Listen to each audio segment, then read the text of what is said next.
Hi friends, video నచ్చితే like చేయండి. ఇక అవని శ్రీకర్ ఇద్దరు కారులో వెళ్తూ ఉంటారు. అవని అయితే తొందరగా పోనీ బావా, నా బిడ్డని ఎప్పుడెప్పుడు కలుస్తానా అని చాలా తొందరగా ఉంది అని చాలా సంతోషపడుతూ ఉంటుంది. అవని మీరాని కలిసిన ప్రతిసారి ఏదో ఒక అడ్డంకం వచ్చి మీరా మన బిడ్డ గురించి చెప్పకుండా అయిపోతుంది అని శ్రీకర్ అనటంతో, లేదు బావా, ఈసారి ఖచ్చితంగా తెలుసుకోవాల్సిందే.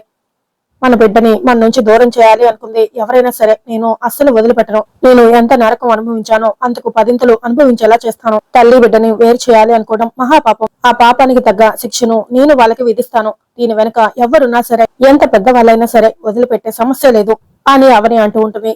ఇక మరోవైపు నిహారిక కిట్టు చాలా టెన్షన్ పడుతూ ఉండగా ఆ నర్సు మీరా వివరాలు మనం తెలుసుకోలేకపోయాం. అవని వాళ్ళు బాగానే తెలుసుకున్నారు. అవని ఆడ విక్రమార్కుడు లాంటిది, ఇంకాగరు. మనం మన దుకాణాలు సర్దుకోవాల్సిందే.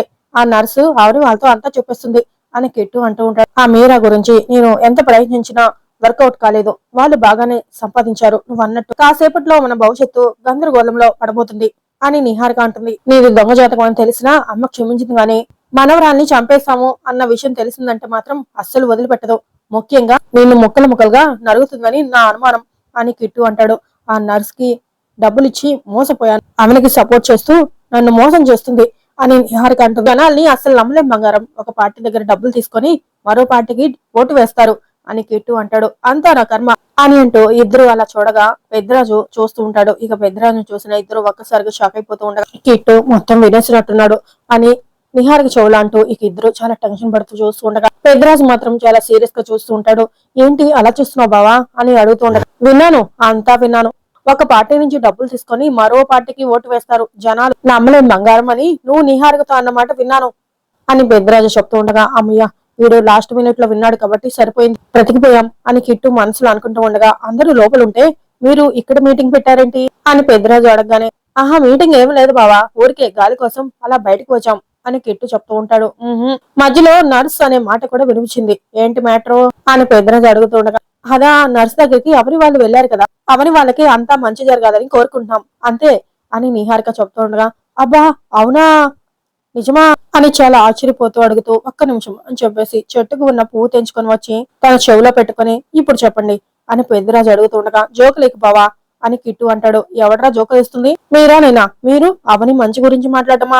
అటు పొద్దు ఇటైనా పొడుస్తుంది కానీ మీ బుద్ధులు మాత్రం మారవు. పదండి వెళ్దాం అని పెద్దరాజు నిహారికని కిట్టుని తీసుకుని లోపలికి వెళ్తూ ఉంటాడు. మరోవైపు అవని, బావా తొందరగా పోనివు బావా, మీరాని చూసి నిజాలు తెలుసుకునే వరకు నాకు మనశ్శాంతిగా ఉండదు అని అవని చాలా తొందర పెడుతూ ఉండగా, ఇంకా 1 అవర్ లో చేరుకుంటాం, కొంచెం ఓపికతో ఉండు అని శ్రీకర్ చెప్తూ ఉంటాడు.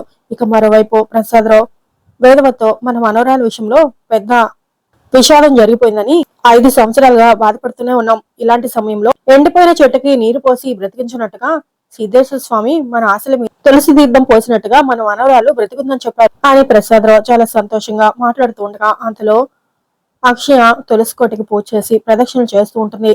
ఇప్పుడు అవని శేఖర్లు మన మనవరాల కోసం వెళ్లారు. మన మనవరాలతో తిరిగి వస్తే మాత్రం మన ఊర్లో పెద్ద పండగ జరుపుస్తాను అని ప్రసాదరావు చెప్తూ ఉండగా, అవని కూతురు మన ముందుకు వచ్చిందంటే మాత్రం మన వంశం మరో 10 కాలాల పాటు 10 ఏళ్ల పల్లెటూరులతో నీరాజనాలు అందుకుంటుందండి అని వేదవతి చెప్తూ ఉండగా అంతలో సౌరి వచ్చి, గ్రాని నేనంటే మీకు ఇష్టమే కదా అని సౌరి అడుగుతూ ఉంటుంది. ఎందుకలా అడుగుతున్నావు అమ్మా అని వేదవతి అడగగానే, ముందు నేను అడిగిన దానికి సమాధానం చెప్పునానమ్మా అని శౌర్య అడుగుతుండగా అంతలో పెద్దరాజు అటుగా వస్తూ ఉంటాడు. నువ్వు నా కొడుకు కూతురువి, నువ్వంటే ఇష్టం లేకుండా ఎందుకుంటుంది? నువ్వు సడన్ గా వచ్చి ఇలా అడిగావంటే ఏదో కారణం ఉండే ఉంటుంది. నీ మనసులో ఏముందో బయటికి చెప్పు అని ప్రసాదరావు వేదవతి అడుగుతుండగా, కాసేపట్లో అవని పిన్నికి కూతురు దొరికేస్తుందని అందరూ మాట్లాడుకుంటున్నారు కదా, ఒకవేళ దొరికిందే అనుకో, అప్పుడు నేను నెంబర్ 1 పొజిషన్ లో ఉంటానా, నెంబర్ 2 పొజిషన్ లో ఉంటానా అని శౌర్య అడుగుతూ ఉంటుంది. ఇలాంటి అనుమానాలు ఎందుకు వస్తున్నాయి నీకు అని వేదవతి అడగగానే, అవని పిన్ని కూతురిది నీ జాతకం, అందులోనూ అమ్మవారి అంశ అంటున్నారు. మీరు ఆ పాపకి ఎక్కువ విలువిస్తారు కదా, అందుకే అడుగుతున్నాను. మీరు ఆ పాపని ముద్దుగా చూడటం మొదలు పెడతారు, నన్ను పట్టించుకోవడం మానేస్తారు కదా అని శౌర్య అడుగుతుంటుంది. అలా ఏం లేదమ్మా, మా దృష్టిలో మీరిద్దరూ సమానమే. మీరిద్దరూ మాకు 2 కళ్ళ లాంటి వాళ్ళు అవుతారు. అటువంటి తారతమ్యాలు మేము చూపించాం. కాకపోతే ఆ పాపది జ్ఞాని జాతకం కాబట్టి ముక్కు పుడక తనకి చెందుతుంది. ఆస్తిలో మాత్రం మీకు సమాన హక్కు ఉంటుంది. సరేనా? మీకు ఏమీ చెందకుండా అయిపోతాయని అనుకోకు, సమాన న్యాయం చేస్తాం అని వేదవతి ప్రసాదరావు చెప్తూ ఉండగా, మీరు ఎంత గొప్పగా ఆలోచిస్తారో, మీరు చాలా గ్రేట్ నానమ్మా అని ఇద్దరి దగ్గర ఆశీర్వాదం తీసుకుని, ఆ మాట మీదే ఉండండి గ్రాని అని చెప్పేసి శౌర్య వెళ్తూ ఉండగా, ఈ మధ్య శౌర్యలో మార్పు వస్తుంది కదండి అని వేదవతి అడుగుతుండగా, అవును వేద, అని ప్రసాదరావు అంటాడు. అంతలో శౌర్య అటుగా వెళ్తూ పెద్దరాజుని చూసి ఏంటి ఇల్లరకం అలా చూస్తున్నావు అని అడుగుతూ ఉంటుంది. నువ్వు పెద్దవాళ్ళ దగ్గర చిలక పలుకులు వెలగడం అంతా చూసేశాను, ఒక అనుమానం అడగనా అని అడుగుతూ ఉంటాడు. అడుక్కో అని శౌర్య అంటుంది. లోకంలో నీ అంత మంచి పిల్ల లేదు అన్నట్టు నటించి అంత వినమ్రంగా దండం పెట్టి వచ్చావు కదా, దాని వెనుకున్న రహస్యం ఏంటి బుల్లి నిహారిక్ గారు అని అడుగుతూ ఉంటాడు. ఏం లేదు ఇల్లరకం, అవని కూతురు వచ్చాక నాకు అన్ని కట్ అయిపోతాయా లేదంటే నాకేమైనా బెనిఫిట్స్ ఉన్నాయా అని మెల్లగా లాగాను.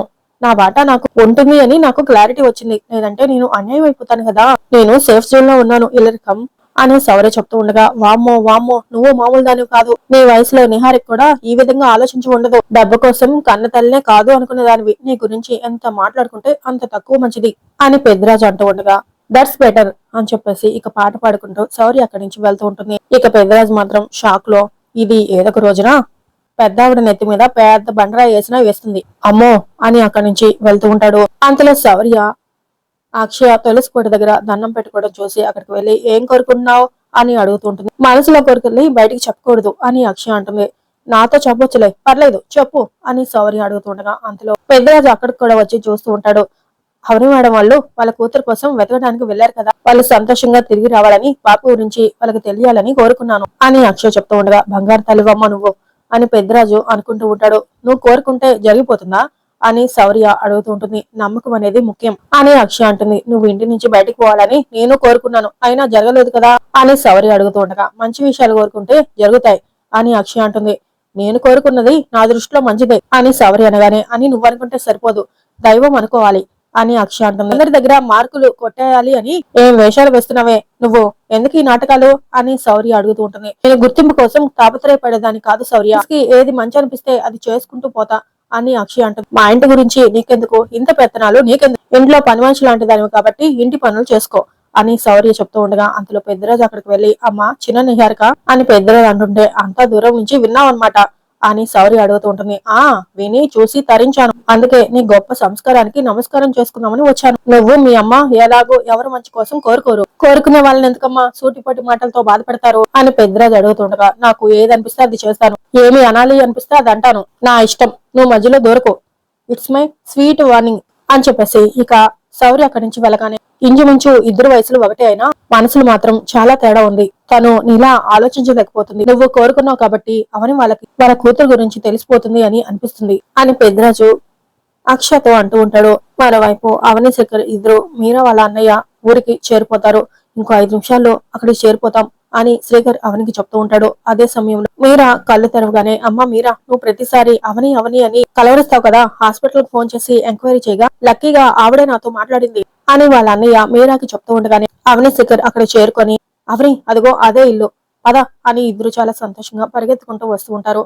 వాళ్ళు ఇప్పుడు వస్తున్నారు అని మీరా వాళ్ళ వదిన చెప్తూ ఉంటుంది. ఇక అవని శేఖర్ లోపలికి వచ్చి మీరా గారు అని పిలుస్తూ ఉండగా, మీరా వాళ్ళ వదిన వెళ్లి, మీరేనా లోపలికి రండి అని తీసుకుని వెళ్ళగానే మీరాను చూసి, మీరా గారు మీకేం కాదు, మీరు క్షేమంగా ఉంటారు, భగవంతుడు మీకు పూర్ణాయుష్ని ప్రసాదిస్తాడు, మీరు ధైర్యంగా ఉండండి అని అవని శేఖర్ ఇద్దరు చెప్తూ ఉంటారు. నేను మీకు చేసిన అన్యాయానికి ఆ భగవంతుడు నాకు శిక్ష వేశాడు, నా ఊపిరి ఎంతవరకు నాకే తెలియదు, జరిగిందంతా మీతో చెప్తాను వినండి. ఆ రోజు హాస్పిటల్లో మీకు పుట్టిన బిడ్డ చనిపోలేదు, బిడ్డను నేనే బయటికి తీసుకుని వెళ్ళిపోయాను, మణికొండ ఏరియా ఒక అనాథ శరణాలయానికి దగ్గరలో వదిలేశాను, మీ పాపకు నేను హాని తలబెట్టపోతే నాగదేవత వచ్చి కాపాడింది, డబ్బులకి ఆశపడి అలాంటి పని చేయాల్సి వచ్చింది, ఈ విషయం మీతో చెప్పాలని రకరకాలుగా ప్రయత్నం చేశాను, ఎప్పటికప్పుడు ఏదో గండం అడ్డం వస్తూ ఉండేది, మీ పాపను ఎవరో ఒకరు చేరదీసి ఉంటారు, ఎక్కడో ఒక చోట బ్రతికే ఉండుంటుంది, ఆ పాప వల్లే నాకు యాక్సిడెంట్ అయింది, అప్పటి నుంచి ఇలా మంచానికే పరిమితం అయ్యాను, ఒక మంచి పని చేసి చనిపోవాలి అని నా నుదుటన రాసి ఉందేమో, అందుకే ఇంతకాలం బ్రతికి ఉన్నాను, జరిగిన దానికి మీరు నన్ను క్షమించారని నాకు తెలుసు,